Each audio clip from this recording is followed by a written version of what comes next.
নমস্কার, কেমন আছেন সবাই? এবি ফ্যামিলির একটি ব্লগে আপনাদের সকলকে স্বাগত জানিয়ে একটা নতুন ব্লগ শুরু করছি।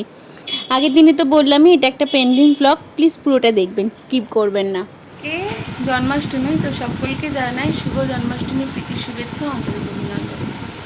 আজকে সকালবেলা অনেক সকালে ঘুম থেকে উঠেছি। আজকে ঘুম থেকে উঠেছি প্রায় 7টার সময়। ঘুম থেকে উঠলাম, পুকু আমার সঙ্গে উঠে পড়লো। তো ঘুম থেকে উঠে আমি গেলাম চান করে মন্দিরে, ওকে মায়ের কাছে রেখে গেছিলাম। আর আজকে ওর বাবা এসেছে।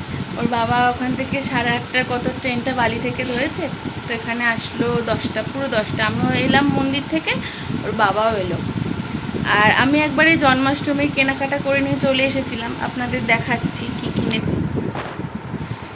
ঠাকুরের তো খাবার দাবার টুকটাক কিনেইছি, আর তার সাথে কিনেছি এই যে একটা এইরকম জামা গোপালের, আমার একটা কিনেছি, এই যে একটা, এই যে কী বলে এগুলোকে, গলার হার একটা নিয়েছি, এরকম মুকুট, কি সুন্দর ছোট্ট মুকুটটা দেখুন। আর নিয়েছি এরকম দুটো ছোট ছোট বালা হাতের,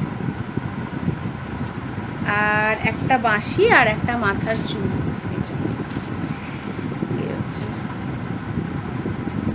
আর কিনলাম লাড্ডু, আর ঠাকুরেরও একটু মিষ্টি কিনেছিলাম, লস্যি, তারপরে স্ন্যাক্স কিনেছি কিছু ছোট, মানে কী বলে ওগুলোকে, মিছরি, আর বাটার, চকলেট, পেস্ট্রি, এই সমস্ত জিনিসপত্র কিনে নিয়ে এলাম। কারণ আবার বৃষ্টি শুরু হয়ে গেলে পরে আর আমি বেরোতে পারবো না, আর ছেলেকে নিয়ে কেনাকাটা করা সম্ভব না। তো এই হচ্ছে ব্যাপার। আর বাড়ির থেকে আজকে মা, দিদির আর আমার ছোটো কাকিমার জন্য দুটো শাড়ি পাঠিয়েছিল। কারণ আগের দিনকেও দিদি রাখি পরিয়েছিল, তো ও আগের দিনকে কিছু দেওয়া হয়নি, সেই জন্য এই যে এই শাড়ি নিয়ে এসছে একটা। দেখুন শাড়িটা কিন্তু খুব সুন্দর দেখতে, শাড়িটা। আর ছোটো কাকিমার শাড়িটা ছোটো কাকিমাকে দিয়ে দিয়েছি। আর এবার রইলো আমাদের পুজোর কেনাকাটা, মা কালকে একবারে করে নিয়ে চলে আসবে। আর আজকে সন্ধ্যেবেলা আমাদের ও বাড়ির কেনাকাটাটা সন্ধ্যেবেলা দিদিতে আমাদের গিয়ে একবারে, কারণ আর আমার আসা হবে না, তাই একবারে কেনাকাটা করে নিয়ে চলে যাবো। এখন পুকুকে আজকে আর চান করাবো না, সকাল থেকে এখানে খুব বৃষ্টি পড়ছে। আজকে গা হাত পাটা মুছিয়ে দেবো। পুকু এই ঘুম থেকে উঠলো, এই বিছনা এখন পরিষ্কার করি। আর আজকে তো আমি উপোস করে আছি, জন্মাষ্টমী পুজো দেবো দুপুরবেলা, তো সেই জন্য। আর পুকুর বাবা এসেছে, ওর বাবা এখন সকালে ব্রেকফাস্ট করতে বললাম, বললো কিছু খাবো না, ও চা খেয়েছে, খেয়ে দিয়ে আছে দিদির বাড়িতে, জিজু এসে নিয়ে গেছিলো, ওখানেই এখন থাকবে, দুপুরবেলা খেতে আসবে। আজকে দুপুরে মা করছে পরোটা, সাদা আলুর তরকারি আর বেগুন ভাজা। আর রাত্রিরে হবে লুচি, ঘুগনি, পনির, সমস্ত মনে রাতে হবে, পিসিমণিরা করবে। তো চলো, তারকেশ্বরের দিন শেষ হয়ে এলো, আবার বরানগরে ফেরার পালা। আর আমি একদিনের বাসিন্দা এখানকার, আবার আজকের থেকে মনটা একটু খারাপ হবে। তো চলো দেখি, আবার যদি জগদ্ধাত্রী পুজোর সময় সবাই শুনছি আসবে, যদি আসা হয় তখন হয়তো একটু ঠান্ডা ঠান্ডা পড়ে যাবে, দেখি যদি সেরকম সুযোগ দিচ্ছি তখন আবার আসবো। ঠিক আছে, সাথে থাকো, খাটপাটগুলো একটু গুছিয়ে নিয়ে দেখাচ্ছি বাইরে খুব কী করছে।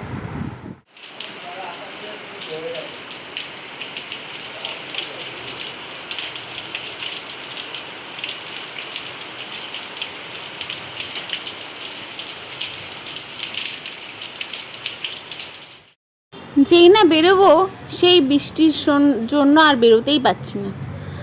এখন জামাইবাবু আসবে, আমাকে নিয়ে যাবে মমতাদের বাড়ি, তো তারপর আমি যেতে পারবো।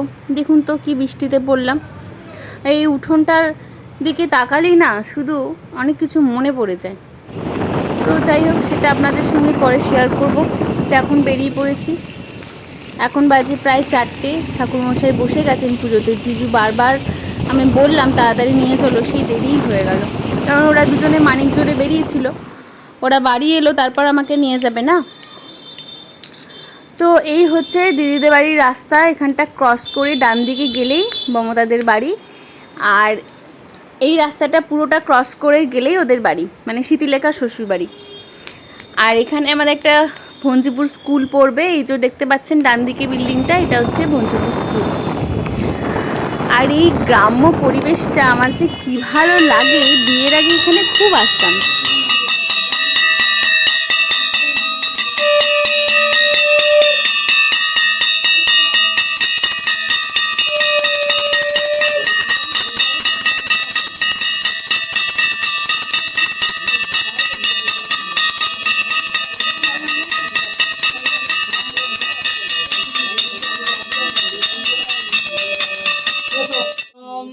পিতবাসসম প্রারম্ভে কর্মণাং বিপ্র পুণ্ডরিক সরেধ্বনি। আমাদের ছোট্ট গোপালটাকে কি সুন্দর সাজিয়েছে দেখুন, মনটা একদম ভরে গেল। আর এখানে কত রকমের খাবার দিয়েছে, সত্যি কি সুন্দর আয়োজন করেছে না এরা।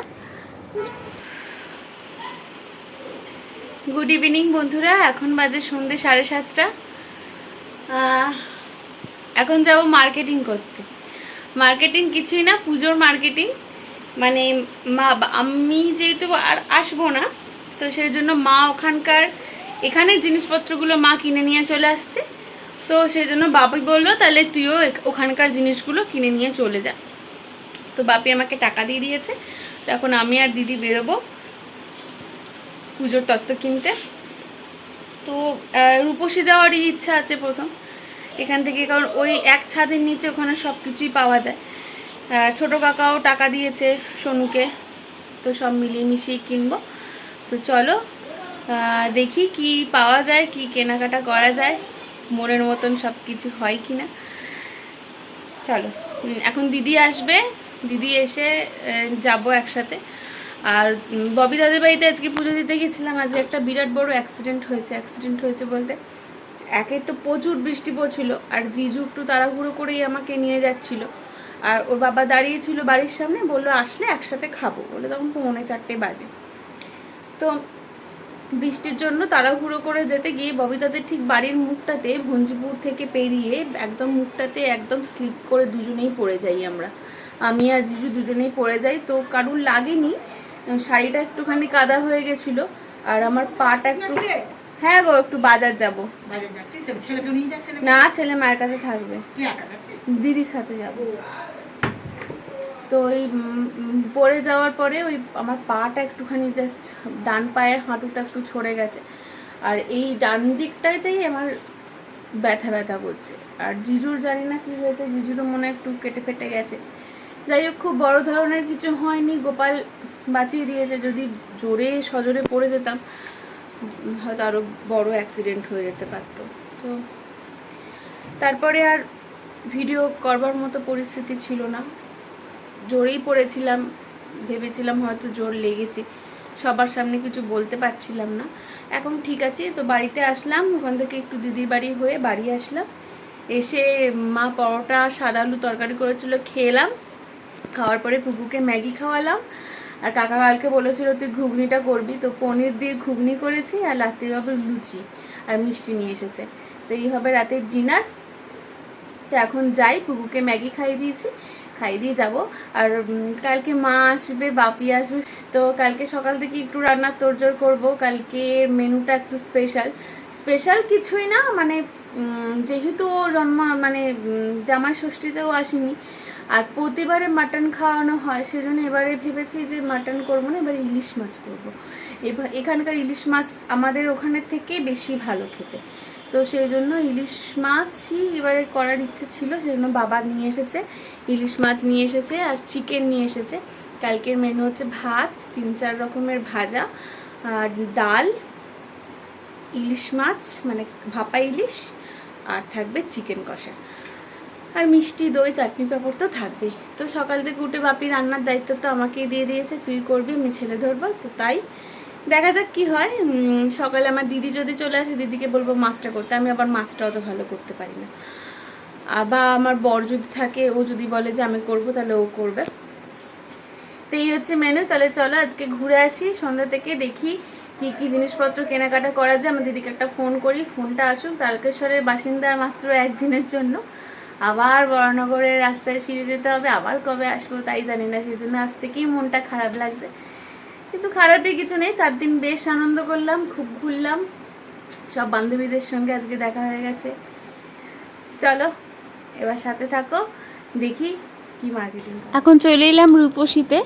রূপসী থেকেই আমাদের বাড়ির জিনিসপত্রগুলো কিনবো, এমনকি আমাদের বাড়ি থেকেও রূপসী থেকেই কেনে। তো এখানে দেখতে পাচ্ছেন দুটো শাড়ি, এই আকাশি শাড়িটা নিয়েছি মায়ের জন্য, মানে আমার শাশুড়ি মায়ের জন্য, আর সবুজ শাড়িটা আমার ছোটো কাকিমা কিনতে দিয়েছিল। তো এই দুটো নেওয়ার পরে আমি একটু দেখছিলাম আমার জন্য কিছু, কিন্তু এখানে যে সমস্ত শাড়ি দেখাচ্ছিল, এই অর্গেনজার সিল্ক এটা, আর নিচের ব্ল্যাকটা একটা হ্যান্ডলুমের ওপর দেখাচ্ছিল, তো আমার খুব একটা পছন্দ হয়নি, কিন্তু আমি এখান থেকে একটা শাড়ি নিয়েছি, একটা সিল্ক নিয়েছি। এবার চলে এলাম বাবুর জন্য এখান থেকে দুটো শার্ট, একটা গেঞ্জি এরকম নেওয়া হয়েছে, ওর বাবার নেওয়া হয়েছে, এমনকি বাপিরও নেওয়া হয়েছে। তো হ্যালো, সন্ধেবেলা গেছিলাম, কেনাকাটা করে নিয়ে এলাম, তোমরা দেখতে পেলে। মায়ের জন্য একটা ঢাকাই নিয়েছি, আমার জন্য একটা ব্ল্যাক কালারের ঢাকাই নিয়েছি, আর একটা শাড়ি খুব পছন্দ করে এসেছি, কালকে কিনে নিয়ে আসবো। মানে আমার কাছে আর পেমেন্টস ছিল না, তো তোমাদের দাদাভাইকে বলেছি যে পুজোতে তো তুমি একটা কিছু দেবেই, তাহলে ওই শাড়িটা কিনে দেবে। তখন বললো তাহলে কালকে গিয়ে নিয়ে আসবে। আর এখন রাত্রিরে শুতে এসেছি আজকে দিদিদের বাড়িতে। আর মিষ্টির কালকে স্কুল আছে, কালকেই আমরা বেরিয়ে যাবো, কালকে মিষ্টির স্কুল, মানে আজ থেকে খুলে গেছে, আজকে যাইনি, কালকে যেতে হবে। ওই জন্য ব্যাগটা গুছিয়ে রাখছো, 9টা থেকে স্কুল যাবে। আর এখন বৃষ্টিটা আর পড়ছে না, এই বাড়িতে শুতে এলাম।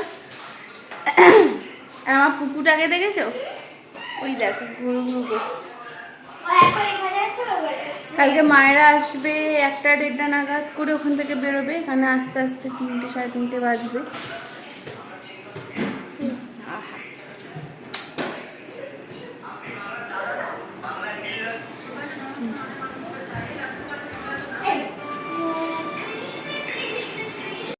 চলুন এখন দেখিয়ে নিই মিষ্টির আর আমার দিদির কিছু প্রোগ্রামের প্রাইজ। এই যে প্রাইজগুলো দেখতে পাচ্ছেন, এগুলো আমার দিদির গুরু আর আমার মিষ্টির নাচের সব প্রাইজ। দেখুন ঘর ভর্তি প্রাইজ থাকলে এমনিই মনটা আনন্দে ভরে যায়। আর দিদিদের নিচের ফ্লোরটা পুরোটাই এরকম হল রুমের মধ্যে এরকম প্রাইজ দিয়ে গোটা ঘরটা সাজানো, খুব ভালো লাগে দেখলে, আর সত্যিই দেখতেও ভালো লাগে। তো ওরা এইভাবে এগিয়ে যাক, ও আরও বড় হোক, আরও প্রাইজ হোক ওর ঘরে।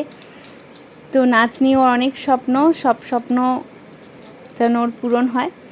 তো আজকে এসেছিলাম দিদির বাড়িতে, এখানেই আজকে থাকবো। তো চলো এখানেই আজকে ব্লগটা শেষ করলাম।